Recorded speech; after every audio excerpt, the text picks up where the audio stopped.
Le 18 juin 2005, à Tours, Camille Beausoleil devait épouser l'homme de sa vie dans la basilique Saint-Martin. Sa robe blanche était soigneusement suspendue dans sa chambre, les alliances polies reposaient sur la commode, et 150 invités attendaient dans l'église. Mais Camille ne s'est jamais présentée. Elle avait simplement disparu, laissant derrière elle un mystère qui entrait sa famille pendant 15 longues années. Ce n'est qu'en septembre 2020, lorsque sa sœur Sophie a découvert une vieille caméra numérique oubliée dans le grenier familial, que la vérité a finalement éclaté. Une vérité si troublante qu'elle a bouleversé tout ce que l'on croyait savoir sur cette disparition. Car dans cette caméra se trouvait une vidéo que Camille avait enregistrée la veille de son mariage. Une confession déchirante qui révélait pourquoi elle ne pouvait plus épouser Raphaël Moncler. Mais que contenait exactement cette vidéo retrouvée 15 ans plus tard? Et comment une simple caméra oubliée a-t-elle pu résoudre l'une des disparitions les plus mystérieuses de la région Centre-Val de Loire? Avant de continuer avec cette histoire perturbante, si vous appréciez les cas mystérieux réels comme celui-ci, abonnez-vous à la chaîne et activez les notifications pour ne manquer aucun nouveau cas. Maintenant, découvrons comment tout a commencé. Tours, préfecture d'Indre-et-Loire, comptait en 2005 environ 140 000 habitants. Cette ville historique, traversée par la Loire, était réputée pour son patrimoine architectural et sa douceur de vivre. Le quartier Saint-Symphorien, où vivait la famille Beausoleil, était un secteur résidentiel tranquille, composé de maisons bourgeoises et d'immeubles des années 1970, à quelques kilomètres du centre historique. Camille Beausoleil avait 24 ans en 2005. Professeure des écoles titulaires depuis 2 ans, elle enseignait dans une école primaire du quartier des Deux Lions. Reconnue pour sa pédagogie bienveillante et son engagement auprès des enfants en difficulté, elle était appréciée tant par ses collègues que par les parents d'élèves.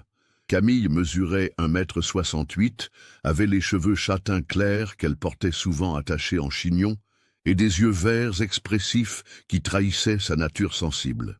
Elle vivait encore chez ses parents, Elisabeth et Michel Beausoleil, dans une maison de 3 étages rue de la Dolve. Elisabeth, 52 ans, travaillait comme secrétaire à la mairie de Tours depuis 15 ans. Femme discrète mais déterminée, elle avait élevé ses 2 filles avec des valeurs solides après le décès prématuré de son mari Michel en 2001, emporté par un cancer du poumon à 50 ans. Sophie, la cadette, n'avait que 19 ans en 2005 et venait de terminer sa première année de BTS comptabilité au lycée Choiseul. La famille Beausoleil était bien intégrée dans le tissu social tourangeau. Elisabeth faisait partie du comité des fêtes du quartier et Camille donnait bénévolement des cours de soutien scolaire à l'association locale Aide aux devoirs. Elle fréquentait la paroisse Saint-Symphorien, où le père Antoine Laverdure, 45 ans, les connaissait depuis plus de 10 ans. Raphaël Moncler, 27 ans, était pharmacien et propriétaire de la pharmacie Moncler, située avenue de Gramont, l'un des axes principaux de Tours. Il avait repris l'officine de son oncle en 2003, après avoir obtenu son diplôme de docteur en pharmacie à l'université de Tours. Grand, brun aux yeux bleus, Raphaël dégageait une assurance naturelle qui séduisait. Il conduisait une BMW série 3 noire et habitait un appartement moderne dans le quartier des Prébandes, proche du centre-ville. Camille et Raphaël s'étaient rencontrés en septembre 2003 lors d'une soirée organisée par des amis communs. Leur relation avait évolué rapidement. Raphaël se montrait attentionné, généreux et semblait sincèrement épris de la jeune institutrice. Il l'emmenait régulièrement au restaurant, lui offrait des bijoux et avait même payé des vacances à Camille et sa sœur en Espagne l'été 2004. Ce qui intriguait l'entourage de Camille, c'était le passé récent de Raphaël. Il avait été marié de 2000 à 2002 avec Véronique Delacroix, une femme de 30 ans qui travaillait dans l'immobilier. Véronique était décédée brutalement en octobre 2002 d'une insuffisance cardiaque, laissant Raphaël veuf à 24 ans. Malgré sa jeunesse, elle avait légué à son mari un héritage conséquent, un appartement à Paris et une somme d'environ 200 000 € provenant d'une assurance vie et de placements familiaux. Raphaël parlait peu de cette période douloureuse, ce que tout le monde comprenait. Il s'était montré discret sur sa première épouse, évoquant simplement qu'elle avait eu des problèmes de santé dans les mois précédant sa mort. La famille Beausoleil respectait cette pudeur et n'insistait pas sur le sujet. Les fiançailles avaient eu lieu en décembre 2004 dans l'intimité familiale. Raphaël avait demandé la main de Camille lors d'un dîner chez les Beausoleil, en présence d'Élisabeth et Sophie. Il avait offert à sa future épouse une bague solitaire avec un diamant d'un carat, d'une valeur estimée à 8 000 €.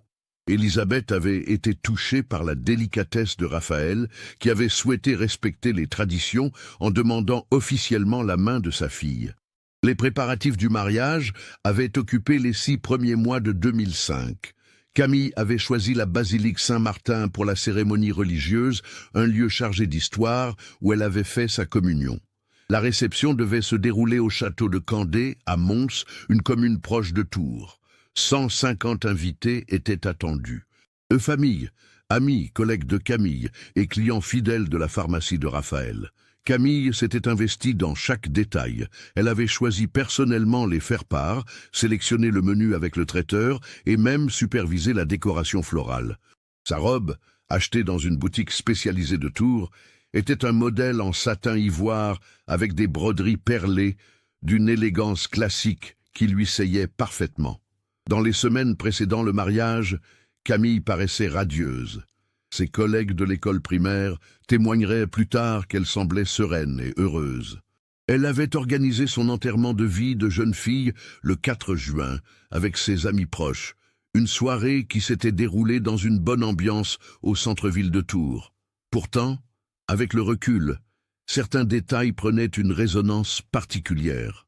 Sophie se souvenait que sa sœur était devenue plus observatrice dans les derniers mois, posant parfois des questions inattendues sur Raphaël ou sa première épouse.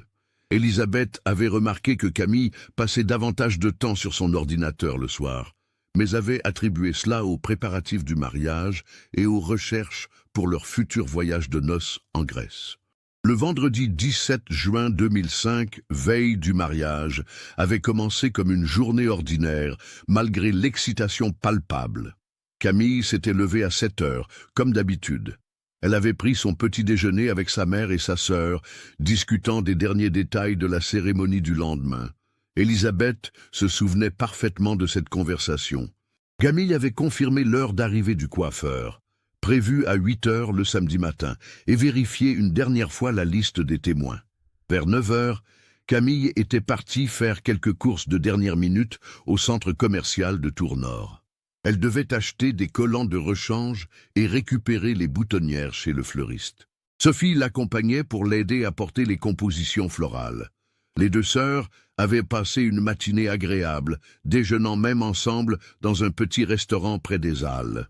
L'après-midi, Camille avait retrouvé Raphaël à la pharmacie vers 14 heures.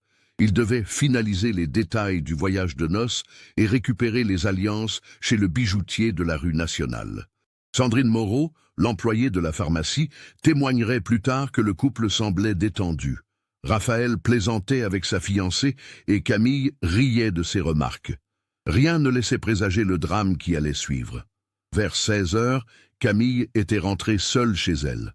Raphaël devait rester à la pharmacie jusqu'à 19 heures, puis rejoindre ses témoins pour un dîner d'enterrement de vie de garçon organisé dans un restaurant du Vieux-Tours. Camille avait prévu une soirée tranquille en famille, avec sa mère et sa sœur, avant le grand jour. Élisabeth se rappelait avoir préparé le dîner préféré de sa fille, un coq au vin avec des pommes de terre sautées. Camille l'avait aidée en cuisine, comme souvent. Elles avaient parlé du lendemain, des émotions que représentait ce mariage, et de l'absence douloureuse de Michel, le père de Camille, qui n'assisterait pas à ce moment si important. Vers 20 heures, Raphaël avait téléphoné pour souhaiter une bonne soirée à sa fiancée. Élisabeth avait répondu, car Camille était sous la douche. La conversation avait duré quelques minutes. Raphaël semblait de bonne humeur, confirmant qu'il ne rentrerait pas tard de son dîner entre hommes et qu'il avait hâte d'être au lendemain. La soirée s'était déroulée paisiblement. Vers 22 heures, Camille avait reçu plusieurs appels de ses amis, venus aux nouvelles, et lui souhaitant une belle nuit avant son mariage. Élisabeth et Sophie l'avaient aidé à préparer ses affaires pour le lendemain. La robe soigneusement étendue, les chaussures cirées, les bijoux disposés sur la commode. Vers 23 heures, Camille s'était retirée dans sa chambre. Elle avait embrassé sa mère et sa sœur, leur disant à demain pour le plus beau jour de sa vie. Élisabeth avait remarqué que sa fille semblait légèrement pensive, mais avait attribué cela au stress normal d'une future mariée. Ce que personne ne savait à ce moment-là, c'est que Camille avait emporté dans sa chambre sa caméra numérique Sony, un modèle compact qu'elle utilisait habituellement pour photographier ses élèves lors des sorties scolaires. Cette caméra, achetée en 2004, avait une fonction d'enregistrement vidéo que Camille utilisait rarement. Le samedi 18 juin, le jour du mariage, Élisabeth s'était réveillée vers 6h30, comme prévu. Elle devait préparer le petit déjeuner avant l'arrivée du coiffeur et de l'esthéticienne. Vers 7h, elle avait frappé à la porte de la chambre de Camille pour la réveiller. N'obtenant pas de réponse, elle était entrée doucement, pensant que sa fille dormait encore. La chambre était vide. Le lit était défait, mais Camille n'était nulle part. Ses vêtements de la veille étaient soigneusement pliés sur la chaise, sa robe de mariée toujours suspendue à l'armoire. Ses chaussures de mariage étaient à leur place, ainsi que tous ses bijoux. Élisabeth avait d'abord pensé que Camille était descendue prendre une douche ou préparer du thé, comme elle le faisait parfois quand elle était stressée. Mais la salle de bain était vide, et la cuisine aussi. Sophie, réveillée par les appels de sa mère, avait aidé à chercher dans toute la maison. Camille avait disparu. La première hypothèse avait été qu'elle était sortie faire un tour, peut-être pour calmer son angoisse avant le mariage. Mais ses clés de voiture étaient sur le meuble de l'entrée, et sa Peugeot 206 bleue était garée devant la maison. Son sac à main était dans sa chambre, avec son portefeuille, ses papiers d'identité et son téléphone portable. Vers 8h, quand le coiffeur était arrivé, Élisabeth avait commencé à s'inquiéter sérieusement. Elle avait appelé Raphaël, qui dormait encore chez lui après sa soirée de célibataire. Réveillé brutalement, il avait d'abord cru à une plaisanterie, puis était devenu livide en comprenant la situation. Raphaël était arrivé chez les Beausoleil vers 8h30, encore en pyjama sous son manteau. Il avait aidé à fouiller la maison, appelé les amis proches de Camille, contacté l'hôpital pour vérifier qu'elle n'avait pas eu un accident. Toutes les recherches s'étaient révélées infructueuses. Vers 9h30, Élisabeth avait pris la décision d'appeler la police. Le commissariat de Tours avait d'abord conseillé d'attendre encore un peu, expliquant qu'il n'était pas rare qu'une future mariée ait une crise d'angoisse et s'éclipse temporairement. Mais devant l'insistance d'Élisabeth et les circonstances particulières, Camille n'avait pris ni argent, ni papier, ni vêtements. Une patrouille avait été dépêchée. L'inspecteur Laurent Garcin, responsable de la brigade criminelle de Tours, avait pris l'affaire en main vers 11h. Homme d'expérience, âgé de 43 ans, il avait déjà traité plusieurs disparitions dans sa carrière. Il avait immédiatement organisé les premières recherches. Vérification des hôpitaux de la région, interrogatoire des proches, examen minutieux de la chambre de Camille. Les premiers éléments recueillis étaient troublants. Camille ne présentait aucun signe de détresse psychologique dans les jours précédents. Ses relevés bancaires ne montraient aucun retrait important récent. Ses collègues, interrogés par téléphone, confirmaient qu'elle semblait parfaitement sereine la veille en quittant l'école pour les vacances d'été. L'hypothèse d'un enlèvement avait été rapidement écartée. Aucune demande de rançon n'était parvenue, et rien n'indiquait une effraction dans la maison. Les fenêtres de la chambre de Camille étaient fermées de l'intérieur. La porte d'entrée n'avait pas été forcée. Il semblait que Camille était sortie de son plein gré, mais sans rien emporter. Vers 13h, l'inspecteur Garcin avait dû prendre une décision douloureuse, informer les 150 invités que le mariage était annulé. La basilique Saint-Martin avait été fermée. le traiteur du château de Candé prévenu. Cette annonce avait provoqué une onde de choc dans l'entourage de Camille et Raphaël. Les recherches s'étaient intensifiées dans l'après-midi. Des équipes cynophiles avaient ratissé les bords de Loire, les parcs de Tours, tous les lieux que Camille fréquentait habituellement. L'hélicoptère de la gendarmerie avait survolé la région pendant des heures. Aucune trace de la jeune femme n'avait été découverte. Le premier élément troublant était apparu lors de l'examen de la chambre de Camille. L'inspecteur Garcin avait remarqué que certains tiroirs semblaient avoir été fouillés récemment. Des papiers étaient légèrement déplacés, comme si quelqu'un avait cherché quelque chose. Mais interrogées, Elisabeth et Sophie avaient assuré n'avoir touché à rien depuis plusieurs semaines. Un détail avait particulièrement retenu l'attention de l'enquêteur. Sur le bureau de Camille, parmi ses affaires d'école, se trouvait une liasse de documents photocopiés.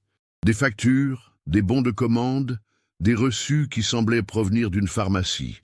Interrogé à ce sujet, Raphaël avait expliqué que Camille l'aidait parfois pour sa comptabilité, ce qui justifiait la présence de ces papiers. L'enquête avait révélé un autre élément intrigant. Dans les semaines précédant sa disparition, Camille avait effectué plusieurs recherches sur Internet concernant les médicaments et leurs effets secondaires.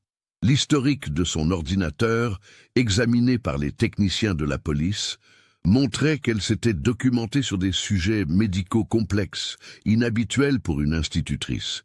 Mais le plus troublant restait à venir.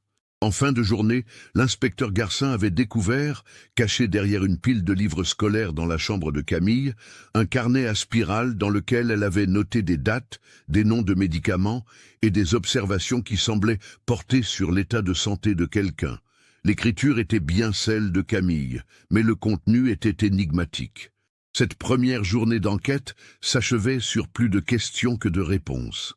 Camille Beausoleil s'était volatilisée le matin de son mariage, laissant derrière elle des indices contradictoires et une famille dévastée par l'incompréhension. Les mois qui suivirent la disparition de Camille transformèrent radicalement la vie de tous ceux qui l'aimaient. L'enquête officielle se poursuivit jusqu'en décembre 2005, mobilisant les forces de police de toute la région Centre-Val de Loire. L'inspecteur Garcin avait constitué une cellule spécialisée de 5 enquêteurs qui ratissaient méthodiquement tous les indices. Les recherches s'étaient étendues bien au-delà de Tours. Des témoignages avaient signalé une femme ressemblant à Camille dans diverses gares de France, Orléans, Blois, même Paris. Chaque piste était vérifiée avec minutie, mais aucune ne menait à la jeune institutrice disparue. Les images de vidéosurveillance de la gare de Tours ne montraient aucune trace de Camille, dans la nuit du 17 au 18 juin. Elisabeth Beausoleil avait pris un congé sans solde de la mairie pour se consacrer entièrement aux recherches. Elle passait ses journées à distribuer des affiches dans toute la région, contactait les médias, organisait des battues avec des bénévoles. Sa détermination était admirable mais épuisante. En quelques mois, elle avait perdu 15 kilos et ses cheveux avaient grisonné prématurément. Sophie, elle, avait interrompu ses études. Comment se concentrer sur la comptabilité quand sa sœur adorée avait disparu? Elle aidait sa mère dans ses démarches. Mais surtout, elle passait des heures sur Internet, fouillant les forums dédiés aux personnes disparues, scrutant les photos de corps non identifiés trouvés dans toute l'Europe. Cette obsession nocturne minait sa santé mentale. Raphaël Moncler présentait le visage de l'homme brisé. Il avait fermé sa pharmacie pendant 1 semaine après la disparition, incapable de travailler.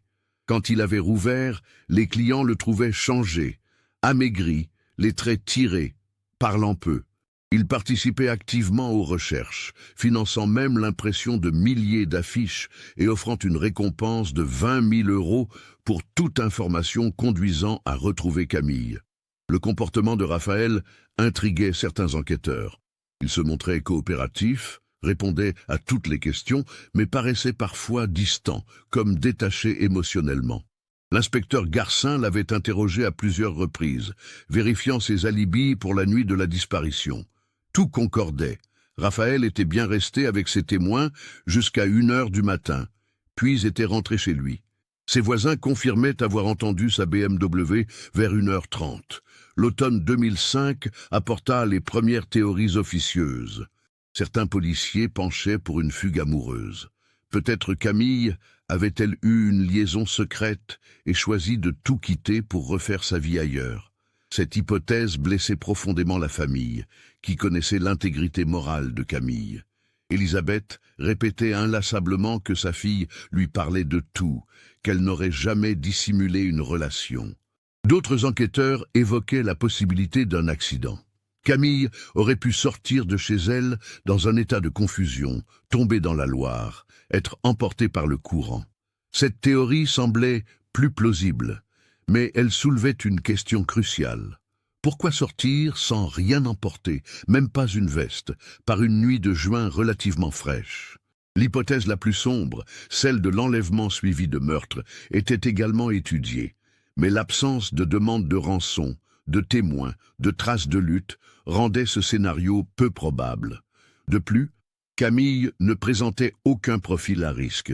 Elle n'avait pas d'ennemis connus, ne fréquentait pas de milieux dangereux, ne possédait pas de fortune personnelle significative. Le père Antoine Laverdure, qui devait célébrer le mariage, était devenu un pilier pour la famille Beausoleil.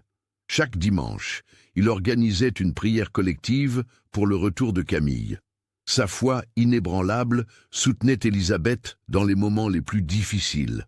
Il répétait souvent que Dieu ne permettrait pas qu'une âme si pure disparaisse sans raison. L'année 2006 marqua un tournant dans l'affaire. L'enquête officielle fut classée sans suite en mars, faute d'éléments nouveaux. Cette décision administrative ne signifiait pas l'abandon des recherches, mais la fin de la mobilisation intensive des forces de police. L'inspecteur Garcin, muté à Orléans, avait transmis le dossier à ses collègues avec un sentiment d'inachevé qui le hanterait longtemps. Élisabeth refusa d'accepter cette situation. Elle créa l'association Retrouver Camille avec l'aide de parents d'autres personnes disparues. Cette structure lui permettait d'organiser légalement des recherches, de maintenir la pression médiatique et surtout de garder espoir. Sophie, qui avait repris ses études avec un an de retard, l'aidait le week-end lors des distributions de tracts. Raphaël, de son côté, tentait de reconstruire sa vie professionnelle. Sa pharmacie avait perdu de nombreux clients pendant les mois de trouble, mais elle retrouvait progressivement son activité. Il avait embauché une préparatrice supplémentaire, Nadine Blanchard, une femme de 35 ans divorcée, mère de 2 enfants. Nadine était efficace, discrète et ne posait jamais de questions indiscrètes sur la disparition de Camille. En 2007, soit 2 ans après la disparition, un événement marqua profondément l'entourage de Camille. Une institutrice de Blois, Stéphanie Lacroix, fut retrouvée morte après avoir disparu dans des circonstances similaires. Cette affaire relança l'intérêt médiatique pour le cas Camille Beausoleil. Les enquêteurs cherchèrent d'éventuels liens entre les 2 dossiers, mais aucune connexion ne fut établie. Cette période vit également naître une rumeur persistante dans le quartier Saint-Symphorien. Certains voisins murmuraient que Camille avait découvert quelque chose de compromettant sur son fiancé, ce qui expliquerait sa disparition. Ces ragots, alimentés par l'imagination populaire, n'avaient aucun fondement, mais ils empoisonnaient l'atmosphère. Raphaël en souffrait particulièrement, se sentant jugé et observé en permanence. L'année 2008 apporta un espoir cruel. En juillet, le corps d'une jeune femme fut découvert dans la Loire, près d'Angers.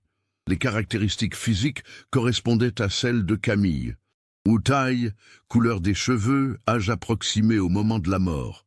Élisabeth et Sophie firent le voyage jusqu'à Angers, le cœur battant, espérant enfin avoir des réponses, même tragiques. L'identification formelle réalisée par l'expert médico-légal fut catégorique. Il ne s'agissait pas de Camille Beausoleil. Cette femme inconnue portait des traces de blessures anciennes que Camille n'avait jamais eues. Et surtout, elle était décédée récemment, pas depuis 3 ans. Cette fausse alerte plongea la famille dans un désespoir encore plus profond. Sophie, qui avait 22 ans en 2008, commençait à développer des troubles anxieux sévères. Elle ne supportait plus les foules, sursautait au moindre bruit et scrutait compulsivement le visage de toutes les femmes qu'elle croisait, espérant reconnaître sa sœur. Un psychologue du CHU de Tours lui prescrivit un traitement anxiolytique et des séances de thérapie cognitive. Élisabeth, elle, s'accrochait à une espérance irrationnelle mais touchante. Elle maintenait la chambre de Camille exactement dans l'état où elle l'avait laissée. Les vêtements étaient toujours dans l'armoire, le lit fait, même la robe de mariée restait suspendue. Chaque soir, elle montait dire bonne nuit à cette chambre vide, comme si Camille pouvait revenir à tout moment. Raphaël avait pris une décision surprenante en 2009. Il avait vendu son appartement du quartier des Prébendes pour acheter une maison à Saint-Avertin, commune limitrophe de Tours. Il expliquait ce déménagement par le besoin de changer d'environnement, de fuir les souvenirs douloureux. Certains y virent une forme de fuite, d'autres comprirent ce besoin de renouveau. Sa nouvelle maison était spacieuse, moderne, avec un grand jardin. Raphaël s'était découvert une passion pour le jardinage, activité qui l'apaisait. Il cultivait des roses, des légumes, passait ses week-ends à bêcher et planter. Cette métamorphose surprenait ceux qui l'avaient connu avant la disparition de Camille. L'homme d'affaires dynamique était devenu un solitaire discret. L'année 2010 marqua le 5e anniversaire de la disparition. Élisabeth organisa une cérémonie commémorative dans la basilique Saint-Martin, la même où Camille aurait dû se marier. Une centaine de personnes y assistèrent, familles, amis, anciens collègues, mais aussi des inconnus touchés par cette histoire. Le père Laverdure célébra une messe émouvante, appelant à ne jamais perdre l'espoir. Raphaël était présent, mais il semblait mal à l'aise. Plusieurs témoins remarquèrent qu'il évitait le regard d'Élisabeth et Sophie, restant au fond de l'église. Après la cérémonie, il s'était éclipsé rapidement, déclinant l'invitation au repas organisé par l'association Retrouver Camille. Ce comportement alimenta de nouveaux murmures, mais personne n'osa formuler d'accusation directe. Les années suivantes s'écoulèrent dans une routine douloureuse. Élisabeth continuait ses recherches avec une énergie diminuée, mais une détermination intacte. Sophie avait fini par reprendre une vie normale en apparence. Elle travaillait comme comptable dans un cabinet d'expertise de Tours, avait même eu quelques relations amoureuses, mais aucune n'avait abouti.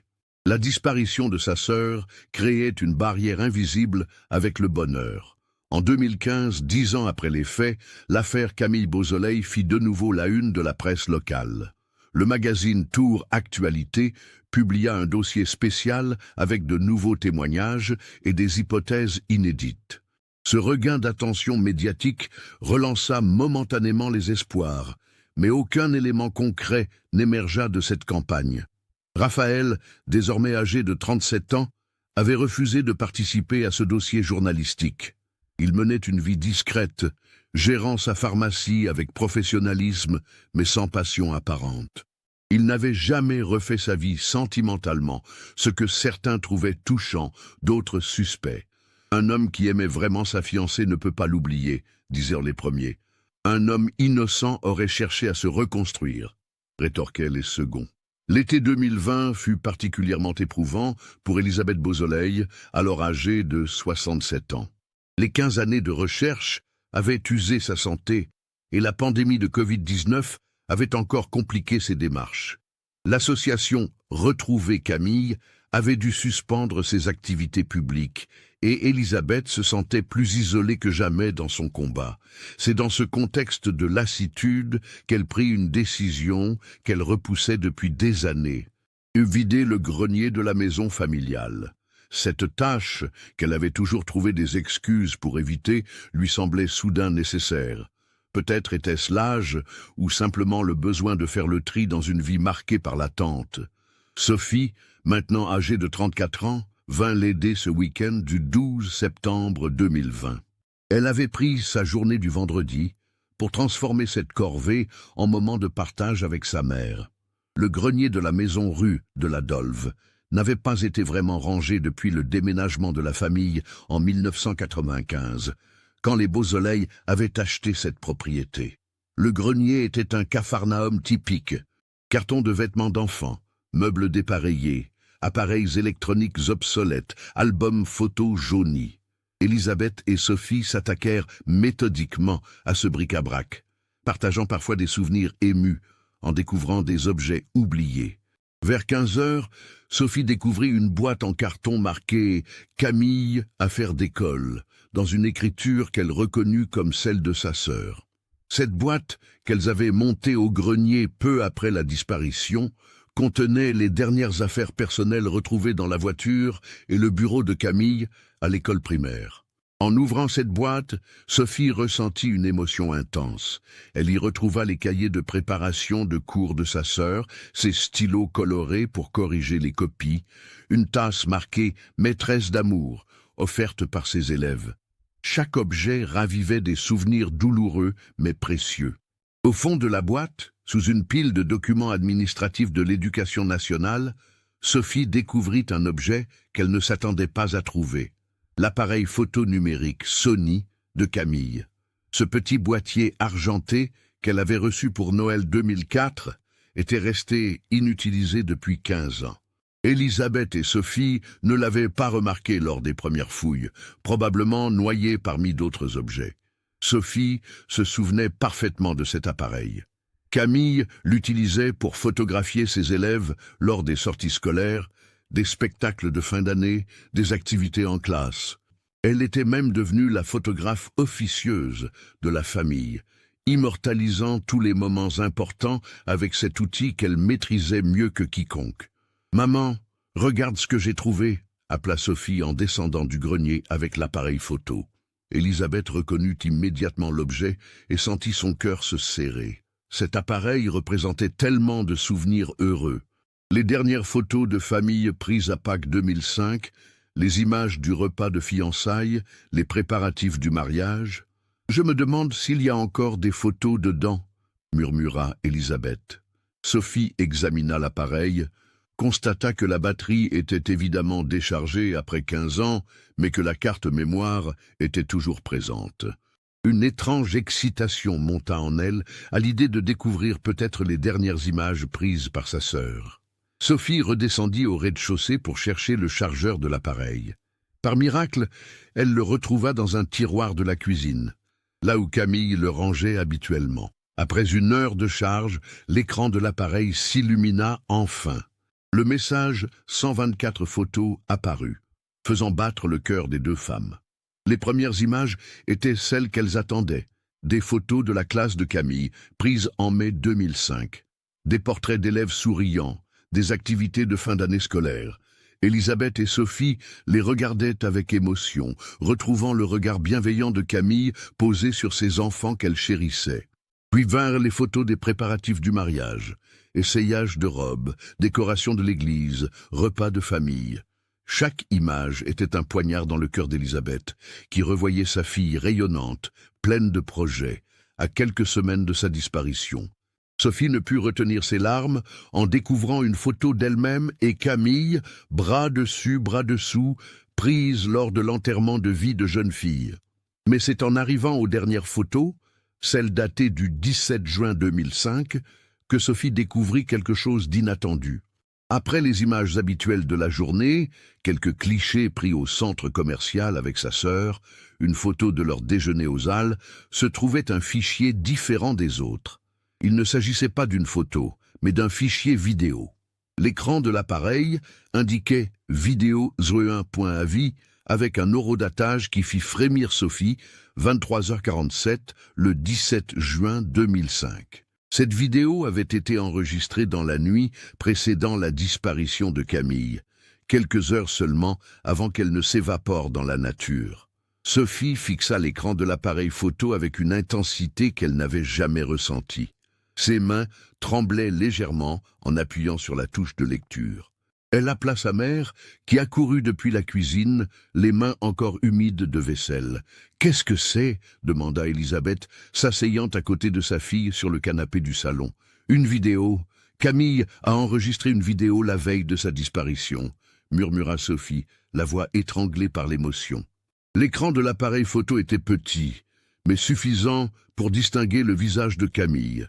Elle apparaissait en gros plan, assise dans sa chambre, la lampe de chevet éclairant son visage. Elle portait le pyjama bleu qu'Elisabeth lui avait offert pour ses 24 ans, et ses cheveux étaient détachés, ce qui lui donnait un air plus jeune. Mais ce qui frappa immédiatement les deux femmes, c'était l'expression de Camille. Elle ne souriait pas. Son regard était grave, déterminé, et ses traits trahissaient une tension inhabituelle.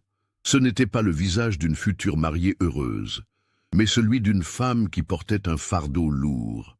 Camille commença à parler d'une voix claire mais contenue. « Si vous regardez cette vidéo, c'est que quelque chose m'est arrivé. Je ne sais pas quoi exactement, ni quand, mais je sais que je ne peux plus faire semblant. Je ne peux plus épouser Raphaël demain matin. » Elisabeth porta la main à sa bouche, étouffant un cri. Sophie, les yeux rivés sur l'écran, monta le volume au maximum pour ne perdre aucun mot. « Je sais que ce que je vais dire va vous choquer, maman, Sophie, mais j'ai découvert quelque chose d'horrible sur Raphaël.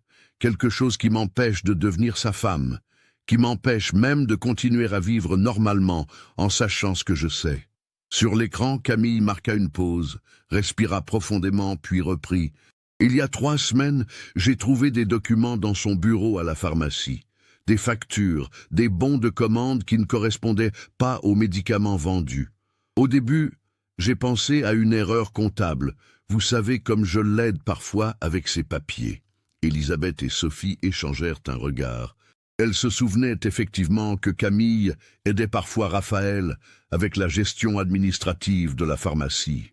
Mais en creusant, j'ai découvert que Raphaël commande des médicaments qu'il ne vend jamais officiellement. Des médicaments expérimentaux, certains même interdits en France. Il les revend au marché noir, principalement à des personnes âgées, désespérées, qui ne trouvent pas de traitement pour leur maladie. La révélation était déjà choquante, mais Camille continua. Ce trafic de médicaments, c'est grave, mais ce n'est pas le pire. Le pire, c'est ce que j'ai découvert sur Véronique. Le nom de la première épouse de Raphaël fit l'effet d'une bombe. Elisabeth se redressa sur le canapé, scrutant intensément le visage de sa fille sur le petit écran.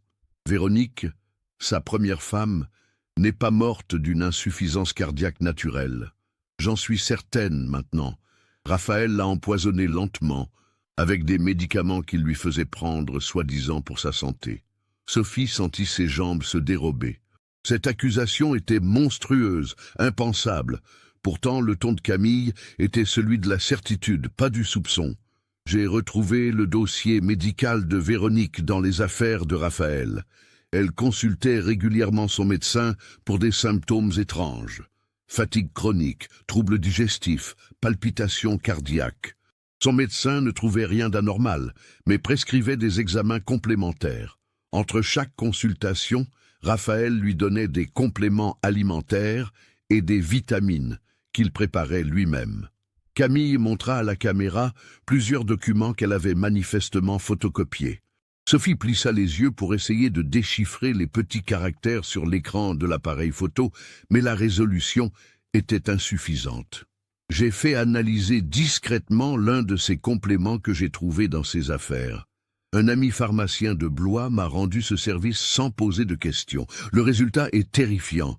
Il contenait de la digitale, un poison qui simule parfaitement une crise cardiaque. La voix de Camille se brisa légèrement. Raphaël a tué sa première femme pour hériter de sa fortune. Et maintenant, il veut m'épouser. Je ne sais pas s'il a l'intention de me faire subir le même sort, mais je ne peux pas prendre ce risque. Elisabeth avait les larmes aux yeux. Sa fille avait vécu un cauchemar pendant des semaines, seule, sans pouvoir se confier à personne. J'ai tout documenté. Toutes les preuves sont cachées dans ma chambre, derrière mes livres d'école.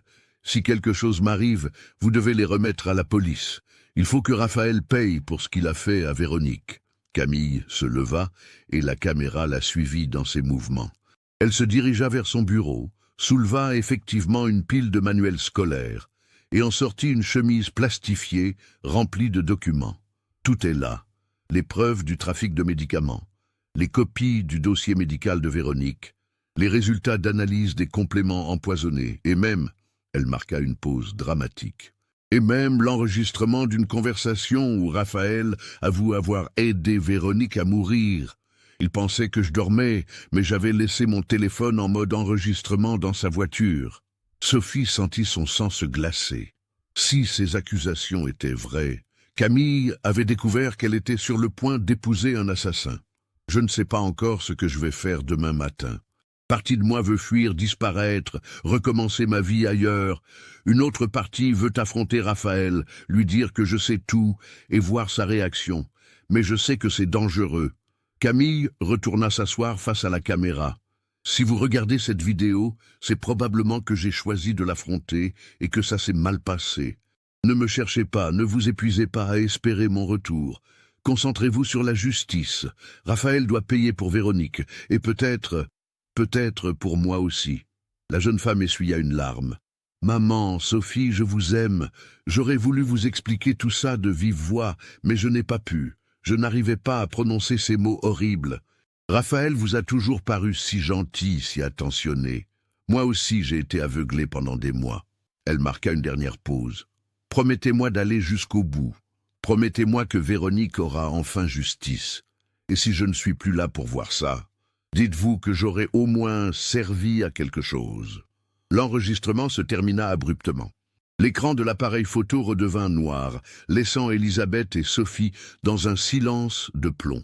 Les deux femmes se regardèrent, incapables de parler pendant de longues minutes. Finalement, Sophie brisa le silence. « Il faut appeler la police. Immédiatement. » Elisabeth hocha la tête, mais elle tremblait de tous ses membres. 15 ans après la disparition de sa fille, elle découvrait enfin la vérité. Une vérité plus horrible que tout ce qu'elle avait pu imaginer. Pendant tout ce temps, elles avaient cherché Camille partout, sauf là où elle se trouvait probablement, enterrée quelque part par celui qui devait l'épouser, celui qui les avait consolés, celui qui avait joué pendant 15 ans le rôle du fiancé épouré. Sophie composa le numéro du commissariat de Tours avec des doigts qui tremblaient. Il était 17h30, ce samedi 12 septembre 2020. 15 ans, 2 mois et 25 jours après la disparition de Camille Beausoleil, sa famille venait de découvrir qu'elle ne reviendrait jamais. Mais désormais, elle savait pourquoi. L'inspecteur principal Marc Delorme, qui avait succédé à Laurent Garcin à la tête de la brigade criminelle de Tours, reçut l'appel de Sophie Beausoleil avec un mélange de scepticisme et d'intérêt. En 15 ans de carrière, il avait appris à se méfier des nouvelles révélations dans des affaires anciennes, souvent alimentées par l'imagination de familles désespérées. Mais quelque chose dans la voix de Sophie, sa précision dans les détails, la mention d'une vidéoconfession, l'intrigua suffisamment pour qu'il accepte de se déplacer immédiatement. À 19h, il était chez les Beausoleil, avec 2 de ses adjoints, l'inspecteur Sarah Moreau et le brigadier-chef Antoine Leroux. La première vision de la vidéoconfession de Camille bouleversa les 3 policiers. Delorme, pourtant habitué aux affaires sordides, ne put cacher son émotion en voyant cette jeune femme décrire calmement sa découverte de l'identité de son fiancé assassin. La qualité de l'enregistrement, malgré les 15 ans écoulés, était excellente. Chaque mot de Camille était audible, chaque document qu'elle montrait parfaitement visible. Madame Beausoleil, cette vidéo va devoir être analysée par nos services techniques pour authentifier l'horodatage et vérifier qu'elle n'a pas été trafiquée, expliqua Delorme. Mais si elle est authentique, et tout porte à le croire, nous allons rouvrir immédiatement l'enquête sur la disparition de votre fille. L'inspecteur demanda ensuite à examiner la chambre de Camille, restée intacte depuis 15 ans. Effectivement, derrière la pile de manuels scolaires mentionnés dans la vidéo, ils découvrirent la chemise plastifiée contenant tous les documents évoqués par la jeune femme. Les preuves étaient accablantes. Factures suspectes, copies de prescriptions falsifiées, résultats d'analyses toxicologiques. Le plus troublant était l'enregistrement audio stocké sur un vieux téléphone Nokia de Camille. Malgré la qualité médiocre due à l'époque, on entendait distinctement la voix de Raphaël Moncler confiée à quelqu'un. « Véronique devenait trop curieuse sur mes affaires. J'ai dû accélérer les choses. 3 mois de digital, progressivement, et personne n'y a vu que du feu. Le médecin a conclu à une mort naturelle. » Delorme ordonna immédiatement la surveillance discrète de Raphaël Moncler pendant que les services techniques analysaient les preuves rassemblées par Camille. Le dimanche 13 septembre, une équipe d'experts se rendit à Saint-Avertin pour observer la propriété du pharmacien sans éveiller ses soupçons. L'enquête révéla rapidement que Raphaël avait menti sur plusieurs points importants en 2005. Contrairement à ses déclarations, il avait quitté son dîner d'enterrement de vie de garçon vers minuit, soit 1 heure plus tôt que prévu. Ses témoins de l'époque, recontactés, confirmèrent qu'il était parti précipitamment après avoir reçu un appel téléphonique. Les relevés téléphoniques de juin 2005, exhumés des archives de l'opérateur, montraient effectivement un appel reçu par Raphaël à 23h52 le 17 juin. Le numéro appelant était celui de Camille Beausoleil. Cette révélation bouleversait la chronologie établie. Camille avait contacté son fiancé après avoir enregistré sa vidéo-confession. Le lundi 14 septembre, Delorme convoqua Raphaël Moncler au commissariat pour actualiser son témoignage dans le cadre de nouvelles recherches. Le pharmacien, désormais âgé de 42 ans, se présenta vers 14 heures, accompagné de son avocat, Maître Patrick Dufresne. Raphaël avait physiquement changé depuis 2005. Ses cheveux bruns étaient maintenant largement grisonnants, son visage s'était creusé et il portait des lunettes. Mais surtout, il dégageait une nervosité inhabituelle, très différente de l'assurance qu'il affichait 15 ans plus tôt. L'interrogatoire commença de façon routinière. Delorme lui demanda de confirmer sa version des événements du 17 juin 2005, sans mentionner les nouvelles découvertes. Raphaël répéta mécaniquement le récit qu'il avait déjà livré des dizaines de fois. Le dîner avec ses témoins, le retour vers 1h30, la découverte de la disparition le lendemain matin. « Monsieur Moncler, vous souvenez-vous avoir reçu un appel téléphonique vers minuit ce soir-là » demanda soudain Delorme. Le visage de Raphaël se figea. Une micro-expression de panique traversa ses traits avant qu'il ne reprenne contenance. « Non, je ne me souviens pas d'un tel appel », répondit-il d'une voix moins assurée. Delorme sortit alors les relevés téléphoniques. « Pourtant, nos archives montrent qu'à 23h52, vous avez reçu un appel du téléphone de Camille Beausoleil. Cette conversation a duré 4 minutes et 12 secondes. » L'avocat de Raphaël demanda une suspension d'audience pour s'entretenir avec son client. Quand ils revinrent, 15 minutes plus tard, Raphaël avait visiblement changé de stratégie. « Effectivement, Camille m'a appelé cette nuit-là, admit-il. Elle était très agitée. Elle disait qu'elle ne pouvait pas m'épouser, qu'elle avait découvert quelque chose. J'ai essayé de la calmer, de comprendre, mais elle a raccroché brutalement. « Et qu'avez-vous fait ensuite ?» questionna Delorme. « Je suis immédiatement parti chez elle pour comprendre ce qui se passait. J'étais inquiet, je pensais qu'elle avait une crise d'angoisse pré-mariage. » Cette nouvelle version contredisait totalement les déclarations de Raphaël en 2005. Delorme le confronta à cette incohérence, mais le pharmacien maintint sa nouvelle version, prétextant que le choc de la disparition avait embrouillé ses souvenirs à l'époque. « Monsieur Moncler, quand vous êtes arrivé chez Camille cette nuit-là, que s'est-il passé exactement ?» Raphaël hésita longuement avant de répondre. Elle m'attendait dans le jardin. Elle était très en colère. Elle m'accusait de choses terribles concernant ma première épouse. Elle avait fouillé dans mes affaires, volé des documents confidentiaux. Elle menaçait d'aller voir la police. Et alors, j'ai essayé de lui expliquer, de la rassurer. Véronique était vraiment malade, elle avait des problèmes cardiaques, mais Camille ne voulait rien entendre. Elle criait, elle était hystérique. Delorme sentait que Raphaël s'approchait de la vérité, mais qu'il tentait encore de la minimiser. Il décida de porter le coup final. « Monsieur Moncler, nous avons découvert une vidéo-confession enregistrée par Camille la veille de sa disparition.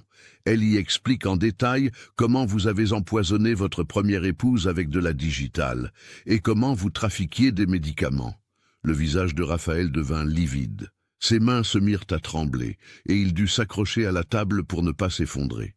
Maître Dufresne demanda immédiatement l'arrêt de l'interrogatoire, mais son client l'interrompit d'un geste. « Je veux parler », murmura Raphaël d'une voix à peine audible. « Je veux que tout s'arrête enfin. » Ce qui suivit fut l'un des aveux les plus glaçants de la carrière de l'inspecteur Delorme. Raphaël raconta tout. Comment il avait effectivement empoisonné Véronique pour hériter de sa fortune, comment il avait organisé un trafic de médicaments expérimentaux et surtout comment Camille avait découvert ses crimes. Cette nuit-là, quand je suis arrivé chez elle, Camille m'a montré tous les documents qu'elle avait rassemblés. Elle avait même l'enregistrement de ma conversation avec mon complice. Elle me dit qu'elle allait tout remettre à la police le lundi matin après avoir annulé le mariage. Raphaël marqua une pause, les larmes aux yeux. J'ai paniqué. Tout ce que j'avais construit depuis la mort de Véronique allait s'effondrer. Ma pharmacie, ma réputation, ma liberté. Je lui ai demandé de me suivre, que nous devions parler calmement. Où l'avez-vous emmené? Dans ma voiture. Je lui ai dit que nous allions rouler un peu pour discuter. Mais en réalité, j'avais déjà pris ma décision. Je ne pouvais pas la laisser me dénoncer. Delorme sentit son estomac se nouer. « Qu'avez-vous fait à Camille ?» Je l'ai emmenée jusqu'aux carrières de tuffeau de Savonnières, à une quinzaine de kilomètres de Tours. C'est un endroit que je connaissais bien, j'y allais en VTT quand j'étais plus jeune. Il y a des galeries souterraines abandonnées, où personne ne va jamais. Le pharmacien s'interrompit, submergé par l'émotion. Quand il reprit, sa voix était brisée. Dans la voiture, Camille pleurait. Elle me suppliait de me rendre, de tout avouer ensemble. Elle disait qu'elle m'aiderait, qu'elle témoignerait de ma détresse. Mais je ne pouvais plus reculer. Comment l'avez-vous tuée? Je lui ai fait boire un café que j'avais préparé avant de partir. Il contenait une dose massive de chlorazépate, un anxiolytique. Elle s'est endormie progressivement pendant le trajet. Quand nous sommes arrivés aux carrières, elle était inconsciente. Raphaël fondit en larmes. Je l'ai portée dans une galerie profonde, là où je savais qu'on ne la trouverait jamais. Et là, j'ai attendu qu'elle arrête de respirer. Je n'ai pas eu le courage de l'achever moi-même. J'ai juste attendu que le médicament fasse effet. L'aveu complet de Raphaël Moncler déclencha immédiatement une opération de grande envergure. Le mardi 15 septembre 2020, une équipe de spéléologues de la gendarmerie, accompagnée d'experts de l'identité judiciaire, se rendit aux carrières de tuffeau de Savonnières pour localiser le corps de Camille Beausoleil. Les indications de Raphaël étaient précises. Galerie principale, puis deuxième embranchement à droite, au fond d'une salle circulaire naturelle située à environ 200 mètres de l'entrée. L'endroit était effectivement inaccessible au public, et seuls quelques spéléologues expérimentés s'y aventuraient occasionnellement. Vers 14 heures, l'équipe découvrit les restes de Camille, exactement là où Raphaël l'avait indiqué. Le corps, naturellement momifié par l'atmosphère sèche et fraîche des carrières, était remarquablement bien conservé. Elle portait encore le pyjama bleu dans lequel elle avait enregistré sa vidéo-confession 15 ans plus tôt. L'expertise médico-légale confirma rapidement les déclarations de Raphaël. Les analyses toxicologiques, malgré le temps écoulé, révélèrent la présence de chlorazépate dans les cheveux de Camille. Aucune trace de violence physique n'était visible sur le corps, confirmant que la mort était survenue par empoisonnement. Elisabeth et Sophie Beausoleil furent informées de la découverte le mardi soir. Malgré la douleur de perdre définitivement l'espoir de retrouver Camille vivante, elles éprouvaient un soulagement immense de savoir enfin la vérité. 15 années d'incertitude prenaient fin, et Camille allait enfin pouvoir reposer en paix. Les obsèques de Camille Beausoleil eurent lieu le samedi 19 septembre 2020 en la basilique Saint-Martin de Tours, là même où elle aurait dû se marier 15 ans plus tôt. Le père Antoine Laverdure, désormais âgé de 60 ans mais toujours en fonction, célébra une messe émouvante en présence de plusieurs centaines de personnes. Anciens collègues, parents d'élèves, membres de l'association Retrouver Camille, simples citoyens touchés par cette tragédie, tous étaient venus rendre un dernier hommage à la jeune institutrice. L'inspecteur Delorme et plusieurs membres de son équipe assistaient également à la cérémonie, marquée par cette affaire qui avait bouleversé leur vision de la nature humaine. Raphaël Moncler, écroué depuis ses aveux, ne put évidemment pas assister aux obsèques. Il était détenu à la maison d'arrêt de Tours-Châteauneuf, en isolement pour sa propre sécurité. Son avocat avait indiqué qu'il plaiderait coupable et ne contesterait aucune des charges retenues contre lui. L'enquête sur la mort de Véronique Delacroix fut rouverte parallèlement. Son corps fut exhumé pour de nouvelles analyses qui confirmèrent la présence de digital dans ses cheveux et ses os. Le procureur de la République annonça que Raphaël serait jugé pour 2 meurtres avec préméditation, trafic de stupéfiants en bande organisée et exercice illégal de la pharmacie. Les révélations sur le trafic de médicaments organisé par Raphaël stupéfièrent les autorités sanitaires. Pendant près de 5 ans, entre 2000 et 2005, il avait écoulé des médicaments expérimentaux ou interdits à des patients désespérés, réalisant un bénéfice estimé à plus de 300 000 €. Plusieurs de ses clients furent identifiés et témoignèrent lors de l'instruction. Sophie Beausoleil retourna enseigner la comptabilité, mais elle avait trouvé une nouvelle vocation, aider les familles de personnes disparues. Elle reprit l'association créée par sa mère, la renommant Justice pour Camille, et développa un réseau d'entraide pour les proches de victimes. Son expérience douloureuse lui permettait d'accompagner d'autres familles confrontées à l'incertitude. Élisabeth, quant à elle, décida de prendre sa retraite anticipée. À 67 ans, elle souhaitait consacrer ses dernières années à honorer la mémoire de sa fille. Elle écrivit un livre témoignage intitulé « 15 ans d'attente », qui devint un best-seller régional et sensibilisa l'opinion publique aux difficultés des familles de personnes disparues. Le procès de Raphaël Moncler eut lieu en mars 2021 devant la cour d'assises d'Indre-et-Loire. L'accusé, amaigri et vieilli, reconnut tous les faits sans restriction. Il expliqua longuement sa descente aux enfers. Comment la mort accidentelle de ses parents dans un accident de voiture en 1999 l'avait perturbé. Comment il avait épousé Véronique pour sa fortune, plutôt que par amour. Comment le goût de l'argent facile l'avait conduit au crime. Ses avocats plaidèrent la clémence, évoquant les remords sincères de leurs clients et sa collaboration totale avec la justice. Mais l'avocat général fut implacable, décrivant la froide préméditation des meurtres et la manipulation perverse exercée sur les victimes. Il requit la réclusion criminelle à perpétuité avec une période de sûreté de 22 ans. Le verdict tomba après 4 heures de délibération. Raphaël Moncler était condamné à la réclusion criminelle à perpétuité avec une période de sûreté de 20 ans pour le meurtre de Camille Beausoleil et à 25 ans de réclusion pour celui de Véronique Delacroix. Les peines étaient confondues, mais l'homme qui avait détruit 2 vies ne pourrait prétendre à une libération conditionnelle avant 2041, à l'âge de 63 ans. Élisabeth et Sophie étaient présentes dans le public pour entendre ce verdict. Elles ne manifestèrent aucune joie, seulement un soulagement profond. Justice était enfin rendue à Camille et à Véronique. Le mensonge qui avait empoisonné 15 années de leur vie prenait fin. Après le procès, les 2 femmes se recueillirent sur la tombe de Camille au cimetière de la Salle, à Tours.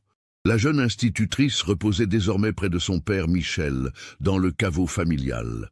Sur sa pierre tombale, Élisabeth avait fait graver une phrase simple mais lourde de sens. Camille Beausoleil, 1981-2005, celle qui a dit la vérité. L'affaire Camille Beausoleil marqua durablement l'opinion publique tourangelle. Elle révéla comment un criminel peut se dissimuler derrière une façade respectable pendant des années, manipulant la confiance de ses proches. Elle montra aussi l'importance capitale des nouvelles technologies dans la résolution d'affaires anciennes. Sans cette vidéo-confession oubliée pendant 15 ans, Raphaël Moncler n'aurait jamais été confondu.